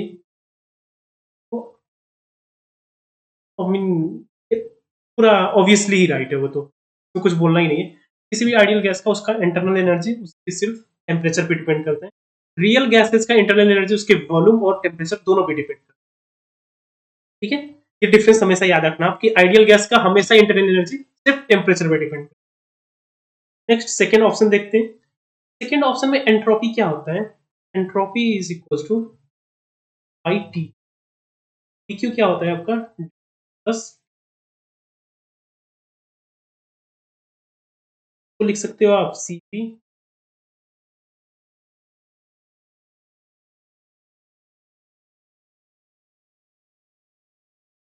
तो सही है एंट्रोपी का। तो अगर सिर्फ एस लिखने जाओगे अगर आप, दोनों तरफ इंटीग्रेट करना होगा, D T by T plus T by T को आप लिख सकते हो, T V equal to N R T होता है ना, T by T is equal to R, N R by T लिख सकते हो। ठीक है, यहाँ पे भी एन मल्टीप्लाई कर देते हैं, N molecules, N number of moles है, N R five V T V. तो इसको भी इंटीग्रेट करना होगा। तो अगर ये देखोगे आप, N C V L N पे डिपेंड करेगा, plus N R L N V पे डिपेंड। एंट्रोपी, एंट्रोपी सिर्फ वॉल्यूम पे नहीं, उसके टेम्परेचर पे भी डिपेंड करेगा। इसीलिए यहाँ पे बी ऑप्शन क्या होगा, रॉन्ग होगा। बी पे क्या दिया है, entropy is directly proportional to logarithm of volume. तो वो तो ठीक है ये पार्ट, बट ये पार्ट सिर्फ नहीं है ना, हमारे पास तो टेम्परेचर का भी कंपोनेंट है। तो एंट्रोपी टेम्परेचर पे भी डिपेंड कर रहा है, तो इसको हम डायरेक्टली प्रोपोर्शनल नहीं लिख सकते। सिर्फ इतना लिखा होता कि एंट्रोपी इज, क्या बोलते हो आप, एंट्रोपी इंक्रीजेज विद वॉल्यूम, ऐसा सिर्फ दिया होता तो ठीक। Entropy increases with logarithm of volume दिया होता तो ये ऑप्शन राइट होता। बट यहाँ पे सिर्फ मेंशन क्या कर दिया है, S is directly proportional to L N V, इसीलिए ऑप्शन क्या है, रॉन्ग है। यहाँ पे एल एन वी सिर्फ नहीं है, एक और कांस्टेंट दूसरा टर्म भी है जिसमें टेम्परेचर भी आ रहा है। ठीक है, फिर entropy is equal to zero, S equal to zero. तो आइडियल गैस के लिए एस जीरो होता है क्या, अभी हमने देखा एस जीरो नहीं होगा उसका। एंट्रोपी जीरो तभी हो सकता है जब उसका पूरा का पूरा एब्सोल्यूट जीरो टेम्परेचर पे जाए, जो कि पॉसिबल ही नहीं है। इस राइट, ये ऑप्शन कोई स्पेशल केस तो नहीं दे रहा ना। अगर यहाँ पे सपोज स्पेशल केस दिया होता, when temperature equal to zero, ऐसा दिया होता तो ये ऑप्शन को हम सोच सकते थे कि करेक्ट हो सकता। बट यहाँ पे सिर्फ सिंपली क्या दे दिया है कि एंट्रोपी जीरो होगा। आइडियल गैस का एंट्रोपी हमेशा तो जीरो नहीं होता ना, डिफरेंट टेम्परेचर पे डिफरेंट वॉल्यूम पे डिफरेंट डिफरेंट होता है। इस ऑप्शन भी रॉन्ग है। ठीक है, next D option, internal energy of the gas depends on both on temperature and pressure. ये ऑप्शन भी रॉन्ग है, क्योंकि internal energy of an ideal gas depends on temperature only. Pressure, volume इस पे डिपेंड नहीं करता। प्रेशर और volume पे डिपेंड करेगा सिर्फ रियल गैसेस का। ठीक है, रियल गैसेस का इंटरनल एनर्जी उसके वॉल्यूम और प्रेशर पे डिपेंड करता है, बट आइडियल गैस का सिर्फ उसके टेम्परेचर पे। ठीक है, तो इसका ऑप्शन सिर्फ ए ही राइट है। सिर्फ ये एमएसक्यू है, बट स्टिल इसका सिर्फ एक ही ऑप्शन राइट। ऐसा भी हो सकता है, ऐसा नहीं है कि दो ऑप्शन या तीन ऑप्शन ही राइट होंगे, कभी कभी एक ऑप्शन भी राइट हो सकता है। तो एमएसक्यू में क्या है आंसर, एमएसक्यू में क्या हो सकता है, कम से कम एक तो राइट होगा, एक से ज्यादा हो सकता है, एक दो तीन चार, चारों भी राइट हो सकते हैं कभी तो, बट कम से कम एक राइट होगा। और बहुत सारे क्वेश्चंस पे ऐसा भी हो सकता है कि सिर्फ एक ही राइट हो, बाकी तीनों ही रॉन्ग हो। बट स्टिल एमएसक्यू में आप चारों ऑप्शंस को ही एनालाइज करोगे, क्योंकि मार्क्स आपको सिर्फ सारे करेक्ट ऑप्शन को चूज करने के बाद ही मिलेगा। अगर सपोज चार ऑप्शंस है, उसमें से दो ऑप्शंस राइट है, और आपने सिर्फ एक ही ऑप्शन को चूज किया, और आप करेक्ट भी हो कि जो ऑप्शन चूज किया हो आप वो सही भी है, फिर भी आपको आंसर नहीं मिलेगा, क्योंकि आपने दूसरा करेक्ट ऑप्शन को चूज नहीं किया है, टिक नहीं किया था। इसीलिए आपको दोनों करेक्ट ऑप्शंस को चूज करना, टिक करना होगा। जितने करेक्ट ऑप्शंस होंगे सबको चूज करना है, ये सारे ऑप्शंस को ही एनालाइज करना। ठीक है, ये भी क्लियर है आई गेस अभी तो।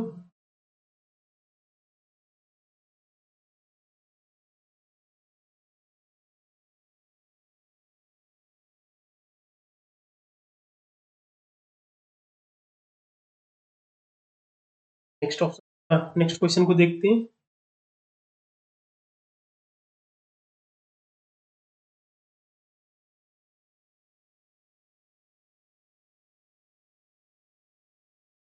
और ये हमने थ्योरी क्लास में भी किया था, मुझे याद है कि ऐसा ही सिमिलर टाइप ऑफ क्वेश्चन ही हमने थ्योरी क्लास में भी किया था, मे भी सेम नहीं था, बट वहां पे भी हमने similar type of he question, ऐसा ही था वो।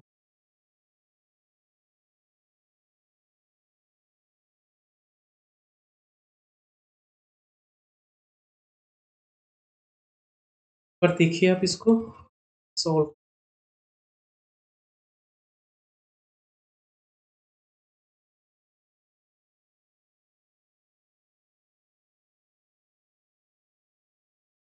Small circular copper loops P and Q of radii R1 and R2 respectively are coaxially placed along the x-axis as shown in the figure. The loops are a distance s apart where s is very greater than R1 and R2. यहाँ पे आपको ये approximation भी use करना है यहाँ पे answer निकालने के लिए कि s is very greater than R1 and R2 both। दोनों ये जो लूप्स हैं, लूप से बहुत ही बड़ा है ये s।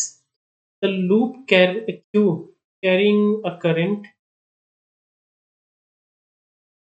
steady current I is moving away along x-axis.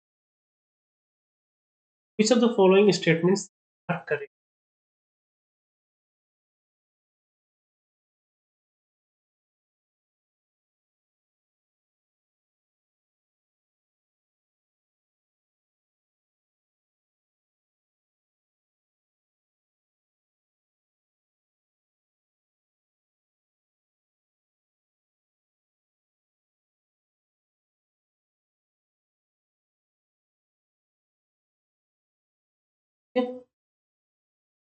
तो ऑप्शंस देखते हैं अभी। हमारे पास दो लूप है, जो छोटा वाला ये R2 वाला लूप है, R2 रेडियस वाला, उसमें करंट I जा रहा है। ठीक है, the loop Q carrying a steady current I is moving away along x-axis with a speed v। v speed से वो x-axis के along मूव कर रहा है। The magnetic field at the center of P, P के centre पे magnetic field कितना होगा, क्योंकि ये क्या बोलते हैं, Q वाला जो लूप है, Q का लूप है, लूप में करंट जा रहा है, उस करंट की वजह से मैग्नेटिक फील्ड जनरेट होगा। तो इस लूप की वजह से, ये Q वाले लूप की वजह से ये सेंटर पॉइंट पे मैग्नेटिक फील्ड कितना होगा। तो मैग्नेटिक फील्ड का इक्वेशन क्या होता है, मैग्नेटिक फील्ड होता है I लूप का रेडियस का स्क्वायर डिवाइडेड बाय एक्स, यहाँ पे ये आर, कैपिटल आर जो है वो लूप का रेडियस है, और ये जो एक्स है वो सेंटर से उसका डिस्टेंस है जिस पॉइंट पे आप निकाल रहे हो। यहाँ पे आप देखोगे आर की जगह पे हमें रखना होगा R2, और एक्स की जगह पे रखना होगा एस आई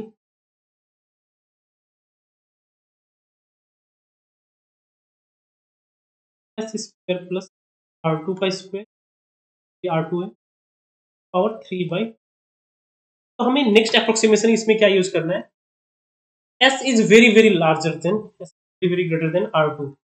यहाँ पे हम R2 जो डिनोमिनेटर में टर्म है R2 उसको नेग्लेक्ट कर सकते हैं, हमारा बी आ जाएगा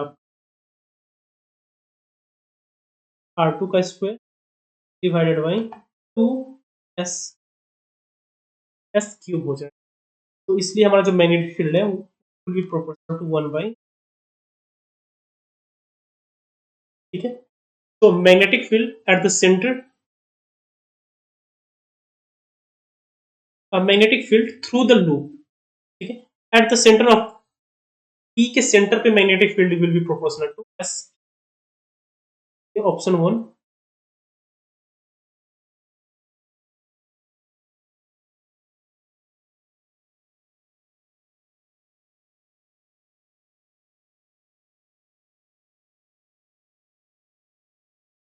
मैग्नेटिक फील्ड हो गया ये।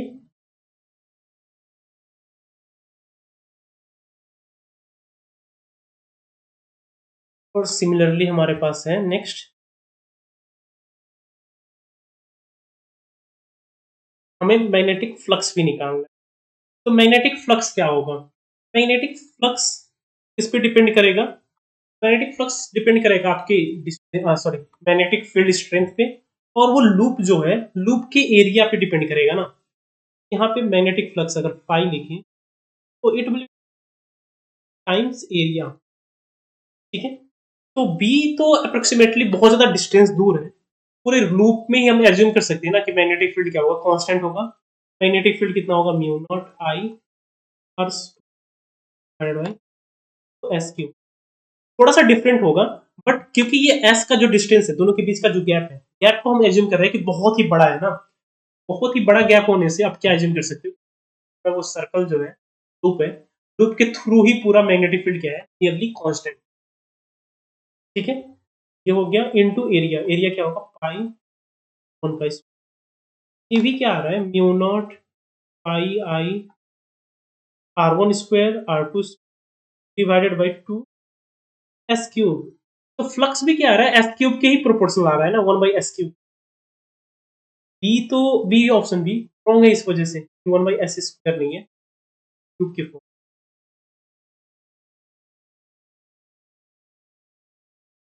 ठीक है। ओके, तो ये हो गया हमारा फाई, फ्लक्स निकाल दिए हम। फ्लक्स निकालने के बाद अभी हमें क्या निकालना, ईएमएफ निकालना है। ईएमएफ क्या होता है, ईएमएफ इज फैराडेज लॉ से माइनस डी फाई ओवर, ठीक है। तो फाई हमारे पास क्या है, म्यू नॉट पाई आई R1 का स्क्वायर R2 का square divided by S cube है ना, तो एस, यहाँ पे देखो आप तो सारी चीजें ही कांस्टेंट है ना। सेकंड लूप को अगर हम मूव करा रहे हैं तो सिर्फ उनके बीच का गैप ही तो चेंज हो रहा है ना, डी एस ही तो चेंज हो रहा है। R1 R2 उनकी रेडियस तो सेम रख रहे हैं, फिर R1 जो लूप है क्यू लूप है उसमें करंट भी सेम ही रख रहे हैं, म्यू नॉट और पाई तो कांस्टेंट है। यहाँ पे चेंज हो रहा है आपका सिर्फ एस, उन दोनों के बीच का गैप। यहाँ पे जो डेरिवेटिव है वहां पे सारी चीजें आएंगी, R1 डिवाइडेड बाई, और हमें लेना होगा सिर्फ derivative D by D T S की पावर माइनस, ठीक है। तो इसका डेरिवेटिव ले लोगे आप तो माइनस R1 का स्क्वायर बाई 2 -3 टाइम्स एस की पावर -4। तो बाकी सारी चीजें कांस्टेंट्स हैं, एमएफ को हम लिख सकते हैं ना इनवर्सली प्रोपोर्शनल पावर -4, जो कि हो जाएगा एएमएफ इज प्रोपोर्शनल 1/s की पावर 4। ईएमएफ क्या आ रहा है आपका, एस की पावर 4 से प्रोपोर्शनल आ रहा है, और एस ओवर डी टी है। तो डीएस ओवर डी टी क्या हो जाता है आपका, ये स्पीड हो जाएगा ना, कितनी स्पीड से वो चेंज हो रहे हैं यहाँ पे, ये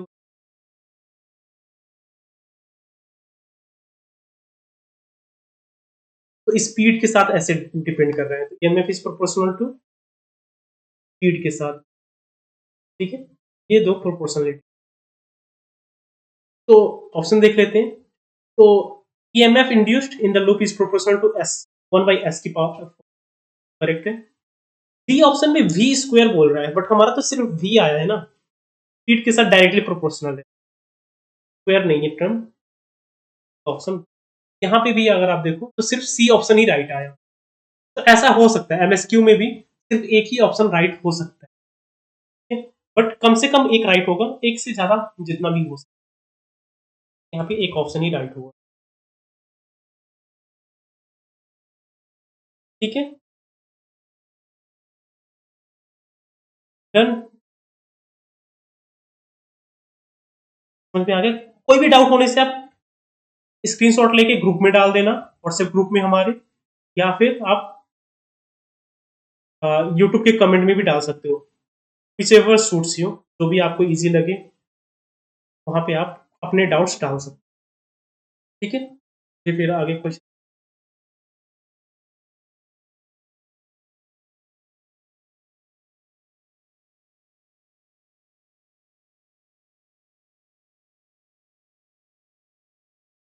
ये ग्राउंडिंग वाला क्वेश्चन, ग्राउंडिंग वाले क्वेश्चन भी हमने थ्योरी क्लासेस में किए थे, ईएमटी में मैंने भी कराया था पिक्सास पे ही, जैसे ही। तो आप एक बार सोच सकते हो इसके बारे में, कैसे क्या होगा।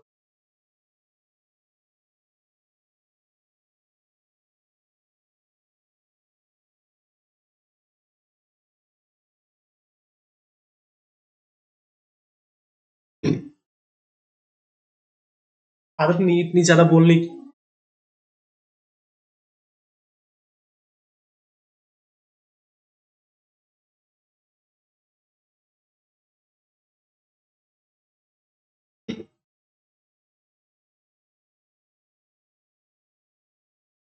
चलिए फिर देखते हैं, आप लोगों ने देखिए यहाँ पे क्या है, a charge Q is distributed uniformly on the surface of a sphere of radius R. एक स्फेरिकल सरफेस है, ये सर्कल नहीं है, स्फेरिकल है, 3D में सोचना, ठीक है, एक spherical surface.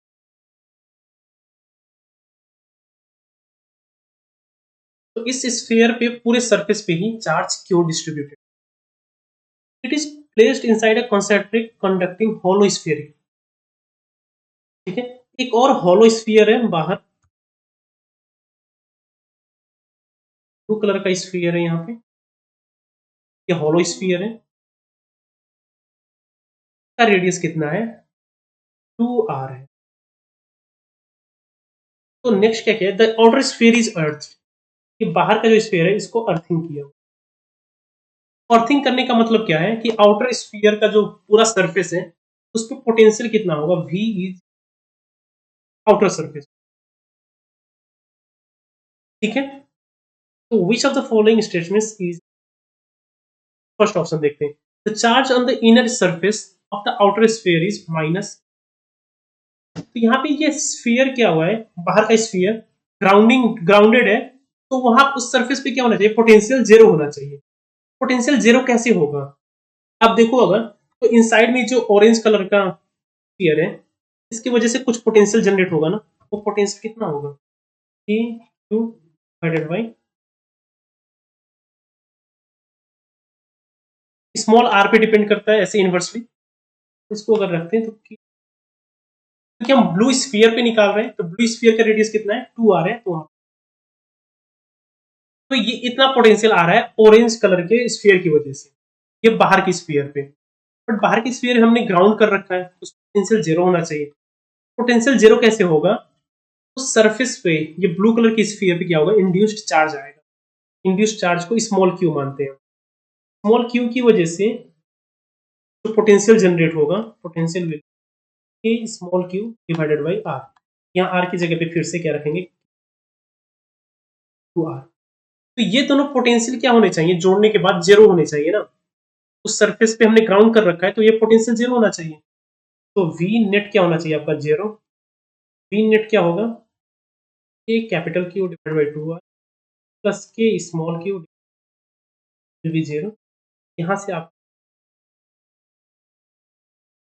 By 2 are common ले सकते हैं।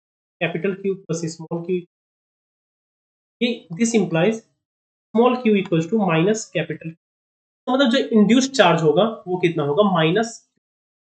तो उसके वजह से जो माइनस क्यू चार्ज इंड्यूस्ड होगा उसके वजह से भी पोटेंशियल जनरेट होगा, और वो पोटेंशियल इनर जो ऑरेंज कलर का स्फीयर है उसके पोटेंशियल को कैंसिल कर देगा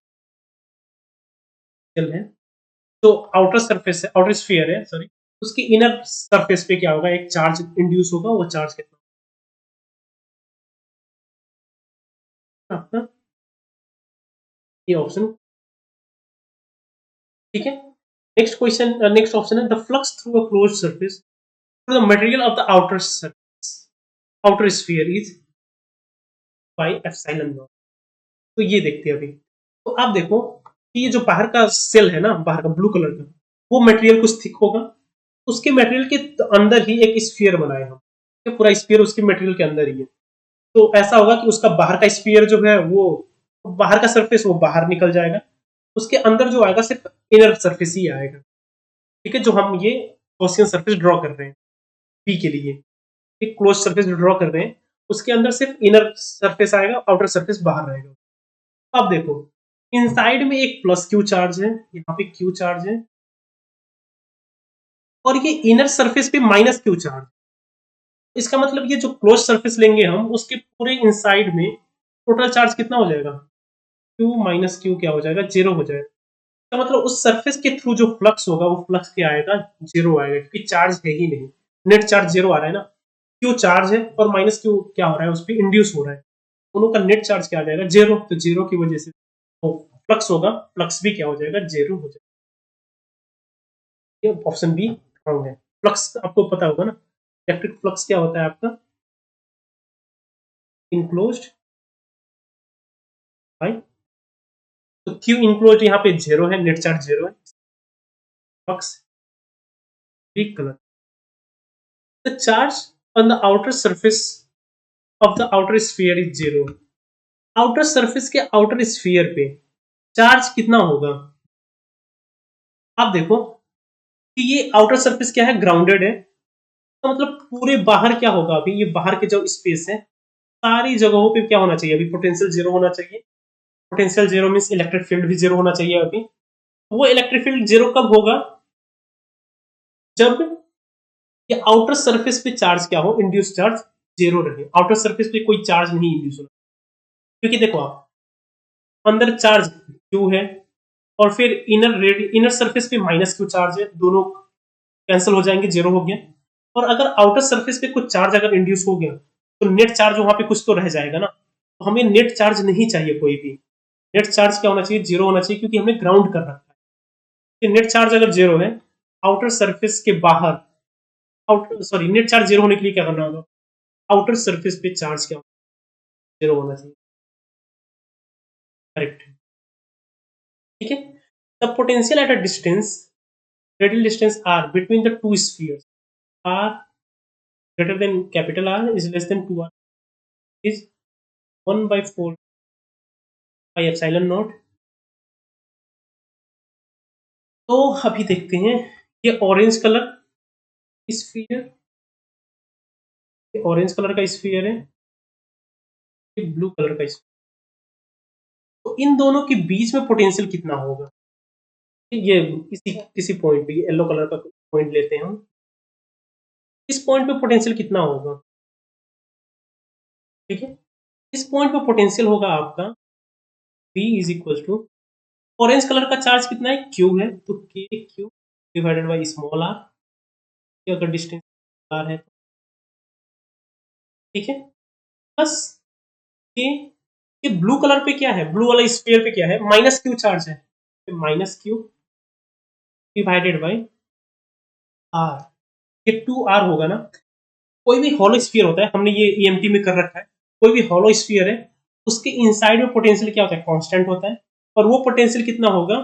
उसके सरफेस पे जितना पोटेंशियल होता है ना, उस वही उसके इंटीरियर में भी सेम पोटेंशियल। अगर इसको सॉल्व करें तो ये कौन ले सकते हो, 1/, ये देखो आप, पोटेंशियल जो आ रहा है वो सिर्फ 1/r पे डिपेंड नहीं कर रहा, एक कॉम्प्लिकेटेड फंक्शन बन रहा है। इसकी वजह से जो हमारा डी ऑप्शन है, ऑप्शन इसका करेक्ट ऑप्शन है ए और, ठीक है, ए और सी क्या है हमारे यहाँ, ठीक।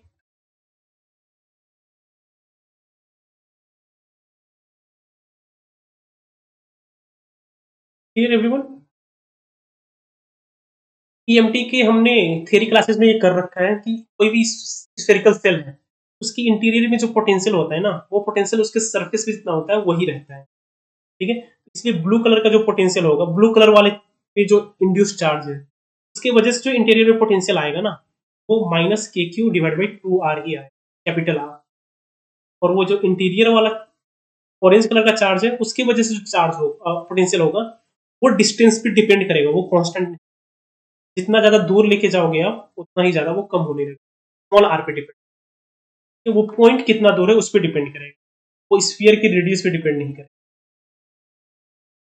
ठीक है। डन। तो फिर लास्ट क्वेश्चन पे चलते हैं। ये क्वेश्चन, ये आपको फेज ट्रांजिशन अगर आप लोगों ने किया तो आई गेस ये सारे फैक्ट्स आपको याद भी होंगे। फर्स्ट ऑर्डर,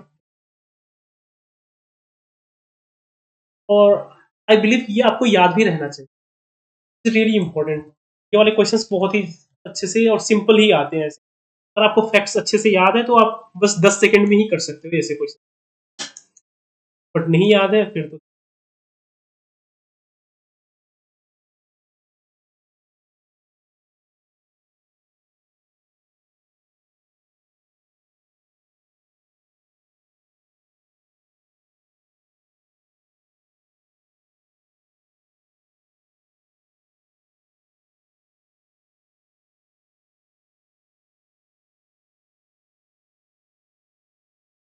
डन, देख लिया आप लोगों ने।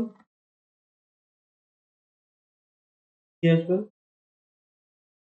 यहाँ पे क्या दिया हुआ है हमारे पास, फेज ट्रांजिशन कौन सा है, फर्स्ट ऑर्डर। यहाँ पे हमारे पास है first order phase transition, CP is the molar heat capacity, और फिर temperature TC is the critical temperature, और एस इज द एंट्रोपी। तो आपको याद रहना चाहिए कि गिब्स फ्री एनर्जी और उसके रिलेटेड चीजें ही है।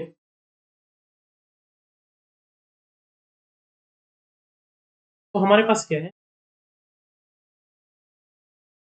फर्स्ट ऑर्डर फेज ट्रांजिशन में क्या होता है आपका, गिब्स फ्री एनर्जी ये कंटिन्यूअस, बट जो इसका first order phase transition, first order derivative होगा, फर्स्ट ऑर्डर डिसकंटिन्यूअस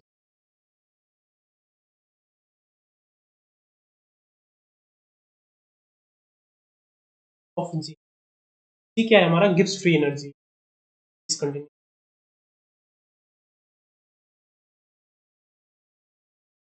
ठीक है।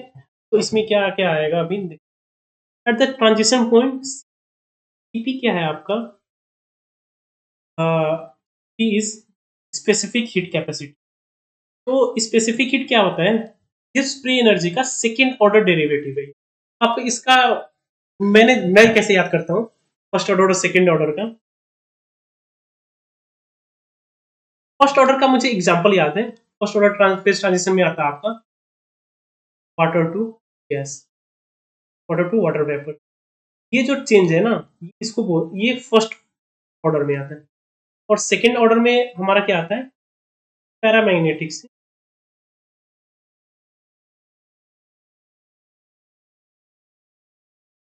पैरामैग्नेटिक से डायमैग्नेटिक होता है, मैग्नेटिक चेंज होता है उसको, याद नहीं आ रहा एग्जैक्टली, मैग्नेटिक मटेरियल में जो होता है, वो मुझे याद है कि एक टाइम पे वो फेरोमैग्नेटिक रहता है और हाँ पैरामैग्नेटिक हो जाता है, फेरोमैग्नेटिक से पैरामैग्नेटिक, फेरो से पैरा, ये मैग्नेटिक में, ये वाला एग्जांपल मुझे याद है। तो इनके बेसिस पे ही मैं सारी चीजें एनालाइज कर लेता हूँ। तो यहाँ पे देखते हैं, तो सबसे पहला हमारे पास है at transition point specific heat approaches infinity. तो ये सही है कि नहीं? आप यहीं पे देख सकते हो वाटर से वाटर वेपर वाले के एग्जांपल।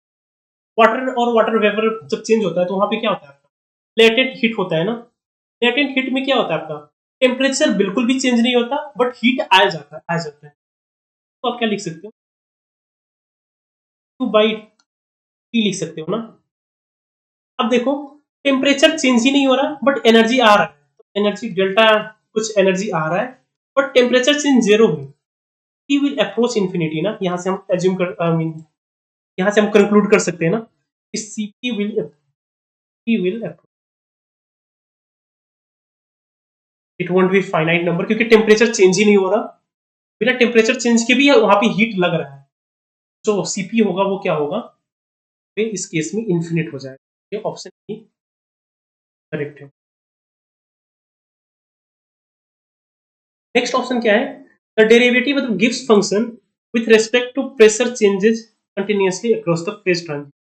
तो फर्स्ट ऑर्डर फेज ट्रांजिशन का ये स्पेसिफिक क्या बोल सकते हो आप, कैरेक्टरिस्टिक ही यही है। तो उसका गिव्स फ्री एनर्जी कंटिन्यूअस होता है, बस उसका डेरिवेटिव नहीं होता। डेरिवेटिव किसी के रेस्पेक्ट में भी लो, प्रेशर के साथ या वॉल्यूम के साथ, एंट्रोपी के साथ भी लो, तब फर्स्ट ऑर्डर क्या बोलते हैं उसको, डेरिवेटिव वो कंटिन्यूअस नहीं होता। मतलब ऑप्शन बी। यहाँ पे क्या बोल रहा है कि प्रेशर के साथ डेरिवेटिव उसका कंटिन्यूअस होता है बट वो कंटिन्यूअस नहीं। नेक्स्ट, सी और C option, the two thermodynamic states between which the transition takes place are distinct. तो दो फेज जो होगा, फेज ट्रांजिशन होने के बाद जो दो स्टेट्स बनेंगे, वाटर और वाटर वेपर, ये थर्मोडायनेमिकली क्या है, डिफरेंट स्टेट्स है ना। जैसे अगर फेरोमैग्नेटिक और पैरामैग्नेटिक को देखो, फेरोमैग्नेटिक और पैरामैग्नेटिक मटेरियल, मटेरियल के बीच में कोई डिफरेंस नहीं होगा, बाहर से कुछ भी नहीं बता सकते कि ये दोनों अलग अलग मटेरियल, सिर्फ उनका मैग्नेटिक प्रॉपर्टी चेंज होता है इस order, second order difference, second order phase transition. But यहाँ वाटर और वाटर वेपर को आप अलग अलग, एक अलग अलग स्टेट ही बता सकते हो ना, वाटर अलग ही चीज है, वाटर वेपर अलग ही है, थर्मोडायनामिक। ऑप्शन सी क्या है, करेक्ट है। मैंने एग्जाम में भी यही सोच के ही किया था, यही सारी चीजें। और लास्ट में डी में क्या है, entropy changes discontinuously with temperature at. Entropy कैसे चेंज हो रहा है, एंट्रोपी कंटिन्यूअस है या डिसकंटिन्यूअस है?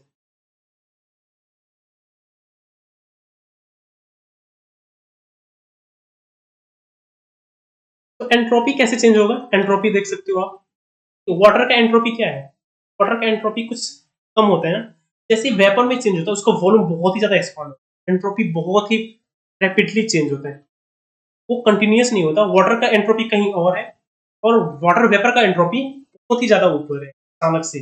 फेज ट्रांजिशन होने के बाद ही दोनों का एंट्रोपी बहुत ही ज्यादा डिसकंटिन्यूअसली चेंज होता है। Correct option. एंट्रोपी का दूसरा रिलेशन भी है, एंट्रोपी गिव्स फ्री एनर्जी का डेरिवेटिव है। I don't exactly remember the formula.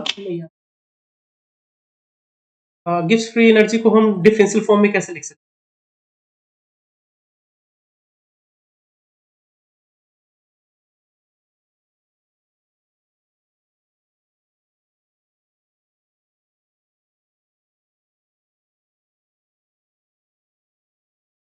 होता है equals to dg minus dt v। यहाँ पे देखो अगर आप, तो एंट्रोपी जो होता है minus entropy is dg over dt at constant. यहाँ पे देख सकते हो आप कि एंट्रोपी जो है वो क्या है, गिव्स फ्री एनर्जी का फर्स्ट ऑर्डर डेरिवेटिव ही है। तो हमने पहले ही देखा फर्स्ट ऑर्डर फेज ट्रांजिशन में क्या होता है, गिव्स फ्री एनर्जी का फर्स्ट ऑर्डर डेरिवेटिव डिसकंटिन्यूअस होता है। यहाँ पे एंट्रोपी भी क्या होगा, ठीक है, क्लियर है।